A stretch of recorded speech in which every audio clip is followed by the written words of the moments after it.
दोस्तों, आप सभी का स्वागत है हमारे YouTube चैनल अजय ट्रिक वाला में। आज हम जो शुरुआत करने जा रहे हैं वो है रीट मेंस के लिए एक टेस्ट सीरीज, जिसमें मैं हर सोमवार को, उसके बाद बुधवार को, फिर शुक्रवार को एक माइनर टेस्ट लेकर आऊँगा। माइनर जिसके अंदर हम 10, 15 और 20 और 25 क्वेश्चन तक रखा करेंगे, जो अलग अलग टाइप की इंपॉर्टेंस जो सिलेबस है उसके अनुसार से हम सोच लेंगे। ठीक है, तो जैसे कि आज का जो टेस्ट है वो टेस्ट नंबर 1 है, माइनर टेस्ट। हमारा जो सेकेंड टेस्ट रहेगा वो रहेगा नेक्स्ट टेस्ट 2 नंबर, और उसमें एनसीईआरटी का मैटर आएगा, इतिहास का चैप्टर 2। उसके बाद में सिलेबस के अंदर पॉइंट जो दिया है मनोविज्ञान का, उसकी मनोविज्ञान की संकल्पना है विकास वृद्धि, इससे क्वेश्चन आएंगे। और उसके बाद में आर्ट एंड कल्चर से जो सभ्यता पॉइंट अपना कालीबंगा की सभ्यता है, आहड़ की सभ्यता है, ये वाला पॉइंट। तो यहाँ से 5-5 क्वेश्चन लेके मांगूंगा, तो लगभग 15 या 20 क्वेश्चन होंगे। तो आज की हम शुरुआत करते हैं, जो है एनसीईआरटी का टेस्ट है, दूसरा मनोविज्ञान का पहला चैप्टर का टेस्ट है। तो हम शुरुआत करते हैं, देखते हैं कि हमारा टेस्ट कैसे काम करता है। ठीक है, तो माइनर टेस्ट आपको देना चाहिए। फुल लेंथ का टेस्ट क्या करते हैं बच्चे कि 15 दिन से, महीने से दे के उसे छोड़ देते हैं, उस पर कोई एनालिसिस नहीं होता है। अगर हम हर दूसरे दिन ये टेस्ट देंगे और आगे मेंस तक देंगे, और संडे के दिन फिर फुल लेंथ का टेस्ट देंगे, जितने हमने क्वेश्चन किए उनका दोबारा से रिवीजन करेंगे। संडे वाले दिन मैं पूरी वीडियो बनाऊंगा, वे हमने कितने टेस्ट लिए, 3 लिए हफ्ते में, तो उनका पूरा का एक्सप्लेन करना, और फिर नया फुल लेंथ टेस्ट संडे को रखना। ऐसे करके वीडियो बनेंगे, और आज से हम शुरुआत कर रहे हैं। ठीक है, तो पहला क्वेश्चन क्या है एनसीईआरटी का कि उत्तर अमेरिका महाद्वीप, जिसे नई दुनिया का देश कहते हैं। क्या कहते हैं? नई दुनिया का देश, क्योंकि आपको पता है कि ब्रिटेन ने अमेरिका को बसाया था। तो उत्तर अमेरिका महाद्वीप, जिसे नई दुनिया का देश कहते हैं, किस क्रम का बड़ा महाद्वीप है, ये बताना है। तो हमें पहला तो ये याद रखना है कि पूरी दुनिया में 7 ऐसे कौन से महाद्वीप है जो क्रम वाइज बड़े हैं। यानी कि जैसे कि सबसे बड़ा एशिया है क्या, फिर अफ्रीका, फिर उत्तर अमेरिका है क्या, ऑप्शन ए। फिर यूरोप है क्या, अफ्रीका, उत्तर अमेरिका, अफ्रीका, एशिया, उत्तर अमेरिका, दक्षिण अमेरिका, अंटार्कटिका, उत्तर अमेरिका। आप वीडियो को रोक करके, अगर आपको याद है तो आप क्वेश्चन को पढ़िए अच्छे से, और उसके बाद में कमेंट सेक्शन में आप उत्तर लिखिए। तो हम अब देख रहे हैं विस्तृत जानकारी क्या है इसके बारे में, कि हम देखते हैं कि दुनिया के अंदर 7 बड़े महाद्वीप देख रहे हैं, जिनमें एशिया सबसे बड़ा महाद्वीप है, और पृथ्वी का 30% ये भाग रखता है। 29.5% है, लेकिन अप्रोक्सीमेट हम 30% लेके चलते हैं। दूसरा सबसे बड़ा महाद्वीप अफ्रीका है। इसके बाद में उत्तर अमेरिका आता है, मतलब 3 नंबर का देश है उत्तर अमेरिका। फिर है दक्षिण अमेरिका, फिर अंटार्कटिका, यूरोप महाद्वीप, और उसके बाद में ऑस्ट्रेलिया। तो हम देखिए, थोड़ा सा मैप में देखते हैं कैसे याद रखें चीज़ों को। तो हम देखते हैं कि ऐसे ये हमने नॉर्थ अमेरिका महाद्वीप बनाया, और उसके बाद में ये महाद्वीप हमने बनाया है साउथ अमेरिका। फिर यहाँ पे यूरोप का भाग बनाते हैं हम, ऐसे करके ये इटली वाला पार्ट हो गया, और यहाँ से होते हम आ चुके हैं वियतनाम, और ये क्षेत्र से ये इंडोनेशिया, और यहाँ पे हमें बढ़ते हुए भारत की तरफ, यहाँ पे भारत हमारा प्यारा, और उसके बाद में ये अरब प्रायद्वीप, और ये फिर अफ्रीका महाद्वीप बड़ा। ठीक है, तो ये देखिए पूरी दुनिया का हमने मैप बना दिया है, ये ऑस्ट्रेलिया यहाँ पे। तो अब हम देख लेते हैं कि कौन से महाद्वीप बड़े हैं। पहला महाद्वीप हम देख रहे हैं कि एशिया, जो नजर ही आ रहा है, सबसे बड़ा है, और जिसका 30% क्षेत्र पूरी पृथ्वी का ये रखता है। 2 नंबर पे हमारा अफ्रीका आता है, ये वाला जो पार्ट ऐसे है। उसके बाद में 3 नंबर पे आता है उत्तर अमेरिका, और फिर 4 नंबर पे आता है दक्षिण अमेरिका, और 5 नंबर पे जो आ रहा है वो अंटार्कटिका, और फिर 6 नंबर पे यूरोप का पार्ट, और 7 नंबर पे है ऑस्ट्रेलिया। तो अब हमें याद कैसे रखना है, देखिए ट्रिक हमारे सामने एकदम। पहले थोड़ा मैं कलर चेंज करता हूँ कि चीज़ हमें समझ में आ जाए अच्छे से, कि देखो 1 नंबर, फिर 2, तो ये एक दूसरे के नीचे आ गए, 1 2, ये 3 नंबर, इसके नीचे 4 नंबर, ये देखिए 3 4, तो 1 2 3 4, ये तो हो गया। उसके बाद में रहता है 5 6 और 7। देखिए फिर हमें 5 नंबर जो मिल रहा है वो मिल रहा है अंटार्कटिका, तो 5 नंबर के लिए हम नीचे नीचे चले जाएंगे एकदम। ठीक है, एकदम नीचे चले गए 5, और फिर हम दोबारा से 6 नंबर आएंगे तो एकदम ऊपर ही ऊपर चले जाएंगे, यहाँ पे 6, जो आर्टिक वर्त है ना ऐसे, तो यहाँ पे हम चले गए ये, और ये यहाँ 5 नंबर, तो ये उल्टा हो जाएगा। क्या होगा, शुरुआत में 1 2 3 4 सीधे क्रम में थे, फिर 5 और 6 उल्टा क्रम है। इसके बाद में एक ही महाद्वीप बचता है इधर की साइड में, वो है ऑस्ट्रेलिया 7 नंबर। तो ये ट्रिक आप याद रखना मैप के अनुसार, तभी तो कहते हैं मैप याद होना चाहिए। उसके बाद में हम इसका आंसर देख लेते हैं कि कौन सा बड़ा महाद्वीप है, कैसे इन्होंने सेट किया है। तो हम देखते हैं कि एशिया 1 नंबर है, अफ्रीका 2 नंबर है, और उत्तर अमेरिका 3 नंबर है। ऐसे करके हमारा ऑप्शन नंबर ए ठीक है। ठीक है, अब हम 2 नंबर क्वेश्चन पढ़ते हैं निम्नलिखित में से गलत का चयन करना है, ठीक है। तो पहले हमारा ध्यान जाना चाहिए गलत पे, पूछा क्या है। हम देखते ही नहीं है कि पूछा क्या है, हमें जो आता है वही ढूंढ के हम आंसर कर देते हैं, ये गलत धारणा है। हमें पहले देखना है क्वेश्चन पूछा क्या है। पूछा है कि गलत क्या है, तो गलत ये है कि एशिया दुनिया का सबसे बड़ा महाद्वीप है। हाँ, हमने अभी पढ़ा, बड़ा है। यह क्षेत्रफल और जनसंख्या दोनों के हिसाब से दुनिया का सबसे बड़ा है। हमें पता होना चाहिए कि चीन दुनिया में जनसंख्या के मामले में 1 नंबर है, भारत 2 नंबर पे है। तो जब इतने बड़े बड़े देश जो जनसंख्या के मामले में 1 और 2 पे है, तो एशिया का होना भी जनसंख्या के मामले में हो जाता है। हम मान लेते हैं कि ये हो सकता है 2 नंबर। एशिया महाद्वीप क्षेत्रफल के हिसाब से देखें तो 4,45,00,000 वर्ग किलोमीटर में फैला हुआ है, ठीक है। देखेंगे कि दुनिया के कुल क्षेत्रफल का करीब 30% हिस्सा रखता है, तो वहीं दुनिया की करीब 30% आबादी यहाँ रहती है। तो देखिए 30% हिस्सा हमने पहले भी पढ़ लिया, ठीक है, 30% हिस्सा है, लेकिन आबादी 30% रहती है, ऐसे बताया है। तो मतलब आबादी बराबर है। अगर बराबर होती तो हमारे यहाँ पे ये कहने को नहीं मिलता कि जनसंख्या बहुत हो गई है, बहुत हो गई है, यानी जनसंख्या ज़्यादा है। तो ये वाला जो है ना बराबर वाला पॉइंट गलत है।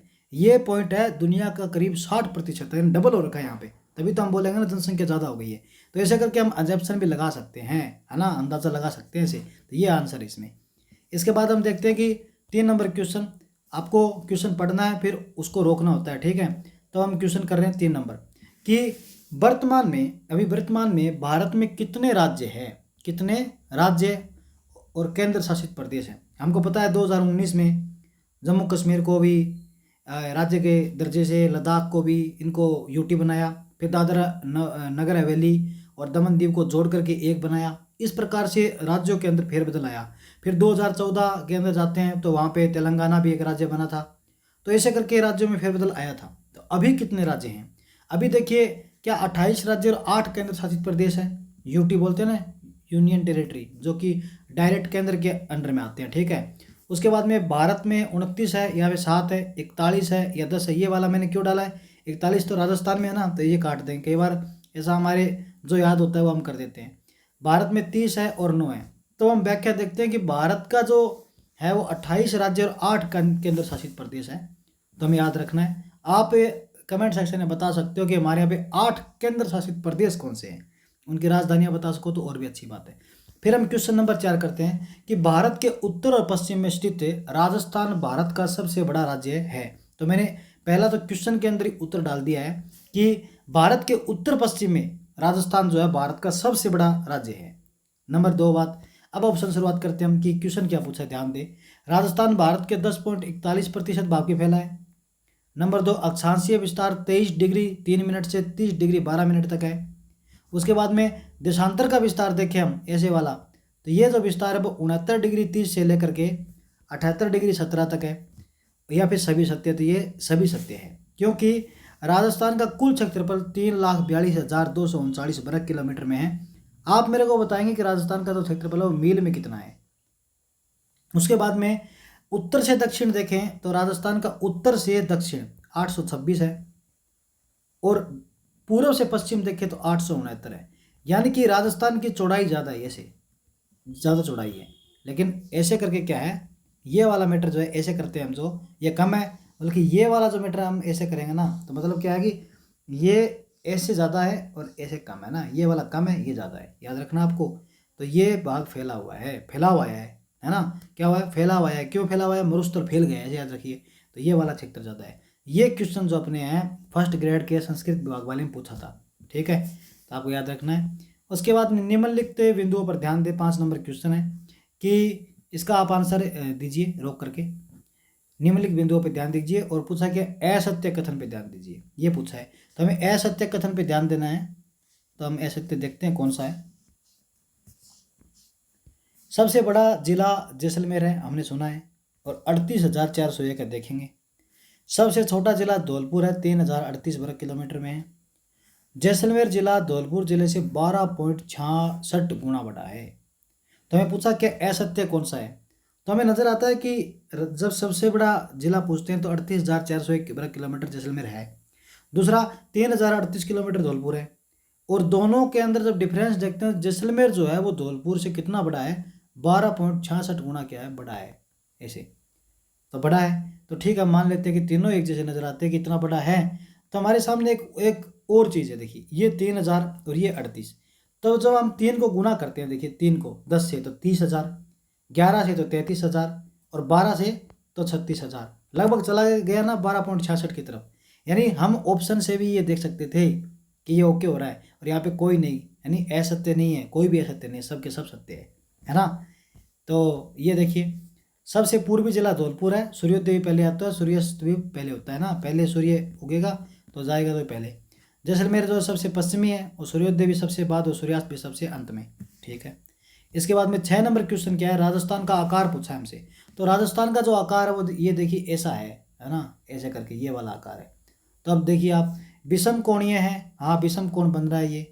उसका पतंग है, पतंग तो नजर आती है इसके, देखिए ऐसे आप पेचा डाल दीजिए, ऐसे ये डाल दीजिए, ये लो ये उड़ाइए पतंग, है ना। फिर रोम्बस है, हाँ रोम्बस भी है, ऐसा बताया गया है।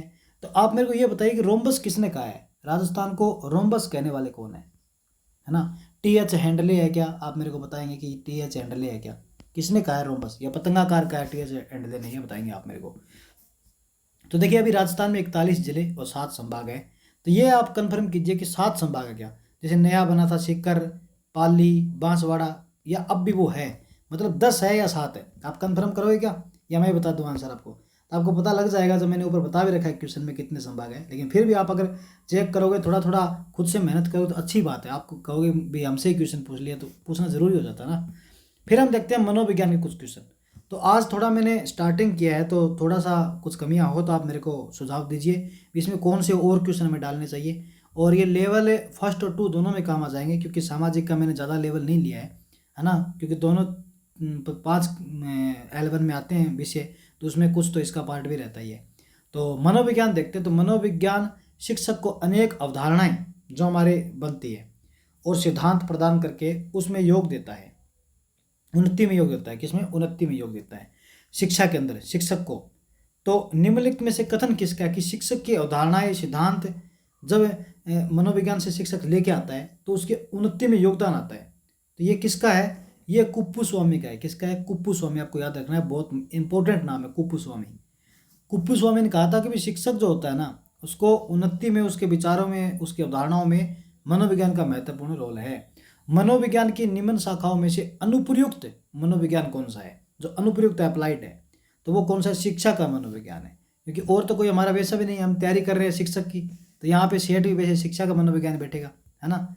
फिर हम देखते हैं 3 नंबर क्वेश्चन, लिखे हुए कथन पे ध्यान से कि शिक्षा मनोविज्ञान मनोविज्ञान की वह शाखा है जो शिक्षण एवं सीखने से संबंधित है। यानी कि शिक्षा मनोविज्ञान में हम शिक्षण करते हैं, प्लस में हम खुद भी सीखते हैं, इससे संबंधित है। तो ये अवधारणा किसने दी थी, ये दी थी स्किनर ने। किसने, स्किनर ने कहा था कि आप चीज़ों को सीखते जाइए, मनोविज्ञान की वह शाखा जिसमें शिक्षण और सीखना है। यानी आपने नाम सुना किन्नर समाज से सीखते जाते हैं कि आपको किस प्रकार से इग्नोर करते हैं लोग, आपके प्रति कैसी अवधारणा रखते हैं, तो ये समाज से शिक्षण और सीखते जाते हैं, है ना। उसके बाद हम देखते हैं 4 नंबर क्वेश्चन की, एक शिक्षक को मनोविज्ञान का ज्ञान आवश्यक है, क्योंकि मनोविज्ञान के ज्ञान से शिक्षकों को निम्नलिखित में से क्या पता लग जाता है, पाठ्यक्रम का पता लग जाता है, शिक्षक को बच्चे के भविष्य का पता लग जाता है, शिक्षक को भूतकाल का पता लग जाता है, शिक्षक की को छात्र की आवश्यकताओं का ज्ञान हो जाता है, अवगुणों का ज्ञान हो जाता है, पाठ्य वस्तु का निर्माण कर लेता है या कोई नहीं। तो एक बात देखिए आप, पाठ्य वस्तु का निर्माण करना क्या शिक्षक करता है क्या, पाठ्य वस्तु का निर्माण स्कूल में बैठ के, ऐसा नहीं होता ना, इसका काम तो अलग है। तो ये वाला तो यहाँ पे पूरी तरह गलत हो जाता है। उसको छात्रों के अवगुणों का ज्ञान हो जाना, तो छात्रों के अवगुणों का ज्ञान हो जाना एक तो भ्रांति हो गई एक तरीके से, कैसे अवगुणों का पता लग जाए सबके सबका, है ना। तो ये ठीक नहीं बैठता। यहाँ एक पॉजिटिव आंसर है कि छात्र की आवश्यकता का ज्ञान होता है, किससे, मनोविज्ञान से। तो समझते हैं कि शिक्षक की इसको किस प्रकार से सिखाना है, कैसे सीखेगा, प्रेम से सीखेगा, डांट फटकार से थोड़ा बहुत लगा सकते हैं क्या। वैसे तो आपको पता है आजकल मारना मना है, लेकिन फिर भी डांट फटकार थोड़ी बहुत चलती है, लेकिन मारना बिल्कुल मना है ना। हमारे यहाँ पे मारने वाला सिस्टम नहीं है, क्योंकि जो बोझ है ना बस्ते का, उसको कम करने के लिए, बैग के बोझ को कम करने के लिए यशपाल की समिति आई थी ना, कब आई थी आप बता सकते हो मेरे को। उसके बाद 5 नंबर क्वेश्चन है, कहने में आया कि सर्वप्रथम मनोविज्ञान ने अपनी आत्मा को त्याग दिया, आत्मा त्याग दी, ठीक है। तो ये जो आत्मा चमक रही थी इसको त्याग दिया। उसके बाद में उसने मन का भी त्याग कर दिया, जो मन मस्तिष्क में चल रहा था वो भी त्याग कर दिया। फिर उसने चेतना का त्याग किया, जो चेतना थी उसका भी त्याग कर दिया है। और उसके बाद में अब वह व्यवहार की विधि का स्वीकार कर रहा है, यानी कि व्यवहार में चल के आ रहा है, व्यवहार में परिवर्तन कितना आ रहा है, चीज़ें सीख के गया, अधिगम करके गया, उसके व्यवहार में कितना परिवर्तन आया, उसने अपने जीवन में क्या अपनाया, ये परिभाषा चलती है। तो यह वुडवर्थ की परिभाषा, किसकी है, वुडवर्थ की। वुडवर्थ जिंदगी में व्यवहार का क्या अर्थ, वुडवर्थ जिंदगी में व्यवहार का क्या अर्थ, ये तो व्यवहारी आदमी जाने। तो आपको याद रखना कि व्यवहार की जो बातें बताने वाले हैं वुड वर्थ है, यानी गुड वर्थ आपका अच्छा वर्थ हुआ, मैं आपका व्यवहार समझ रहा हूँ। ऐसे करके हमने मनोविज्ञान के और सामाजिक के क्वेश्चन किए। तो अब हम देखते हैं कि हमने इतने क्वेश्चन किए, ये हमारा माइनर टेस्ट था और रोजाना हम करने की कोशिश करेंगे। ये PYQ है, वैसे ऐसा ही नहीं अभी कहीं से उठा लिया, और NCERT से संबंधित है। क्योंकि PYQ इसलिए है क्योंकि आपको पता ही है ये क्वेश्चन आया हुआ है कि मन को छोड़ा है ना, ये सब आए हुए, ये भी आया हुआ है, तो ये क्वेश्चन सब आए हुए हैं, तो PYQ अपने आप में है। दूसरा NCERT से ये संबंधित है, 6 नंबर जो अपने क्लास का है, पहला ही चैप्टर है। तो उसके बाद में हम देखते हैं कि जब ये वाला क्वेश्चन क्या आया हुआ है, हाँ ये आया हुआ है, ये आते ही है, ये आया ही है, इसके बाद ये बताइए फर्स्ट ग्रेड में संस्कृत विभाग में आया, तो सबके सब PYQ है। प्लस में हमने इनको PYQ देख के नहीं उठाया है, बल्कि ये तो एकदम नोट से हमने लेके आए हैं, चीज़ों के ऊपर काम किया है। तो देखा 6th क्लास का पहला ही चैप्टर है, उसमें से इतने सारे क्वेश्चन आ रहे हैं और फर्स्ट ग्रेड में आ रहे हैं। तो देखिए ऐसा नहीं भी कहीं से भी कुछ बना लिया है। अब मैं 2 क्वेश्चन और आपसे पूछता हूँ ताकि हम थोड़ा सा इसको परिपूर्ण कर सके। नंबर 1 क्वेश्चन है कला संस्कृति का, कि अभी फाल्गुन मास चल रहा है जैसे होली का, तो आपको यह बताना है कि होली में जो होली बनती है वो कब बनती है, जैसे कि कृष्ण पक्ष को या फिर शुक्ल पक्ष को। मैंने पहले कृष्ण पक्ष लिखा क्योंकि पहले कृष्ण पक्ष आता है, उसके बाद में शुक्ल पक्ष। अब ये बताना कि दीपावली कब बनती है, इन दोनों में से शुक्ल पक्ष को या कृष्ण पक्ष को, यह आपको बताना है कला संस्कृति में से। फिर मैं 2 नंबर क्वेश्चन पूछता हूँ कला संस्कृति का, कि गोगा जी ये फर्स्ट ग्रेड का, सेकंड ग्रेड का, इनमें आया हुआ क्वेश्चन है। गोगा जी, तेजा जी और देव जी, इसके बाद में हम नाम लेते हैं पाबू जी। आपको यह बताना कि इनमें से कौन से देवता गायों से संबंधित है, गायों से, है ना, गायों की रक्षा से। गोगा जी, तेजा जी, देव जी, देवनारायण जी, पाबू जी, आपको यह बताना भी कौन से ऐसे लोक देवता है जो गायों से संबंधित है। उसके बाद में 3 नंबर हम क्वेश्चन लेते हैं आर्ट एंड कल्चर का, कि राजस्थान में हम सभ्यताओं की जब बात करते हैं, राजस्थान में सभ्यताओं की बात करते हैं, तो उन सभ्यताओं में ऐसी कौन सी सभ्यता है जहाँ पे पशुपालन ज़्यादा देखा गया, ऐसी कौन सी सभ्यता जहाँ पशुपालन ज़्यादा देखा गया। क्या वो बागोर की सभ्यता है, क्या वो कालीबंगा की सभ्यता है, क्या वो आहड़ की सभ्यता है, या फिर इनमें से कोई नहीं है। तो इस प्रकार मैंने 3 क्वेश्चन आर्ट एंड कल्चर के रखे। उसके बाद हम बात करते हैं, जैसे हमने जियोग्राफी के रख ही लिए, साइकोलॉजी के रख लिए हैं, तो अब आप मेरे को ये बताइए कि राजस्थान की राज व्यवस्था की बात करते हैं, कि राजस्थान की राज व्यवस्था में जो जयपुर है, इसमें हाई कोर्ट की बेंच कितनी है, आप बता सकते हो क्या, बेंच कितनी है। जैसे कि आपको पता है हाई कोर्ट की बेंच यहाँ पे है, तो यहाँ पे कितनी उप बेंच बैठी हुई है, जैसे जोधपुर है, तो उसी प्रकार यहाँ पे कितनी बेंच काम करती है जयपुर में। फिर पॉलिटिक्स एक और क्वेश्चन लेता हूँ मैं, कि राजस्थान में राज व्यवस्था में हम देखते हैं कि अपने मेन क्वेश्चन देखते हैं, ऐसे मुख्यमंत्री बताइए जो अपने ही सीट से हार गए थे। तो उनमें ऑप्शन में देता हूँ कि हीरालाल शास्त्री जी, जय नारायण व्यास, वसुंधरा राजे और उसके बाद अशोक गहलोत। तो इनमें से आप मेरे को बताइए। तो ऐसे करके हम सेकंड माइनर टेस्ट लेके आएंगे, उसमें सब लिख के लाएंगे, और थोड़ा लिख के मैंने पढ़ाया तो थोड़ा अच्छा लगता है चीज़ों को और भी समझने में। तो ऐसे करके हमने पहला टेस्ट कर लिया है, और इसके बाद में हम दूसरा टेस्ट लेके आएंगे, और माइनर टेस्ट 3 रहेंगे हफ्ते में, और 1 टेस्ट रहेगा फुल लेंथ का, जिसको हम इसी में से पूरा करेंगे। ठीक है, थैंक यू। फिर आप लाइक एंड सब्सक्राइब जरूर कीजिए हमारे अजय ट्रिक वाला जो चैनल है इसको, और शेयर कीजिए, आपका जो प्रेम है, आपका जो हमारे प्रति प्यार है वो दर्शाइए, कमेंट कीजिए, लाइक कीजिए, और बताइए कि कहाँ पे क्या दिक्कत आ रही है, जो सब्सक्राइब करके आप आगे बढ़ाइए हमारे परिवार को। ठीक है, धन्यवाद।